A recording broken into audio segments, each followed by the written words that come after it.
ची बातमी आहे जया बच्चन यांनी केलेल्या एका वादग्रस्त विधानाची।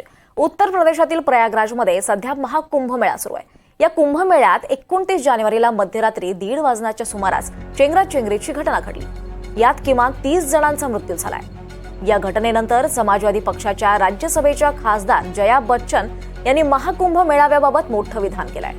महाकुंभमधील चेंगराचेंगरीनंतर मृतदेहांना गंगा नदीत फेकलं असा दावा जया बच्चन यांनी केलाय। तसंच महाकुंभच्या नियोजनावरूनही जया बच्चन यांनी केंद्र सरकारवर संताप व्यक्त केलाय। ज्या भाविकांचा मृत्यू झाला त्यांच्या मृतदेहांचं शवविच्छेदन होऊ दिलं नाही, त्यांचे मृतदेह नदीत फेकण्यात आले, ज्यामुळे पाणी प्रदूषित झालं असं जया बच्चन म्हणाल्या। आणि जया बच्चन यांच्या या विधानानंतर आता नवा वाद निर्माण होण्याची शक्यता आहे। दरम्यान जया बच्चन यांनी काय आरोप केलेत आणि त्यावर खासदार सुनील तटकरे यांनी नेमकं काय उत्तर दिलंय पाहूयात। पहले मैं भी कंटामिनेटेड वाटर के लिए काफी कुछ बोल चुकी हूँ। सबसे ज्यादा कंटामिनेटेड वाटर इस वक्त कहाँ है? कुंभ में है। उसके लिए कोई सफाई नहीं दे रहे।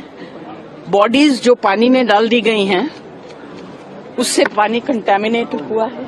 यही पानी जो है लोगों तक पहुंच रहा है वहां। इसके ऊपर कोई सफाई नहीं दे रहे हैं और पूरा आई वॉश किया जा रहा है और सवाल उठा रहे हैं, खुद ही सवाल उठाते हैं, खुद ही जवाब दे रहे हैं जो असली मुद्दे हैं इस देश के। 114 वर्षांनी महाकुंभ आज आपल्या देशामध्ये भरता आहे। जगभरातले नागरिक आपल्या देशाच्या कानाकोपऱ्यातून सुद्धा प्रचंड प्रमाणावरती प्रयागराजला त्या ठिकाणी येत असतात। त्या दिवशीची घटना अत्यंत दुर्दैवी त्या ठिकाणी होती, परंतु त्या दुर्दैवी घटना कारण एक अमावस्या होती, मौनी अमावस्या होती, त्याच्यामुळे स्वाभाविकच देशभरातून भाविक प्रचंड प्रमाणावरती त्या ठिकाणी आले। तसं पाहिलं तर त्या महाकुंभाची पूर्णपणाची व्यवस्थापन उत्तर प्रदेश सरकारने अतिशय योग्य पद्धतीने केलेली आहे। तर आता जया बच्चनजी राज्यसभेत बोलल्यात, त्या संदर्भामध्ये जरूर सरकारच्या वतीने एक स्पष्टपणाची भूमिका त्या ठिकाणी मांडली जाईल।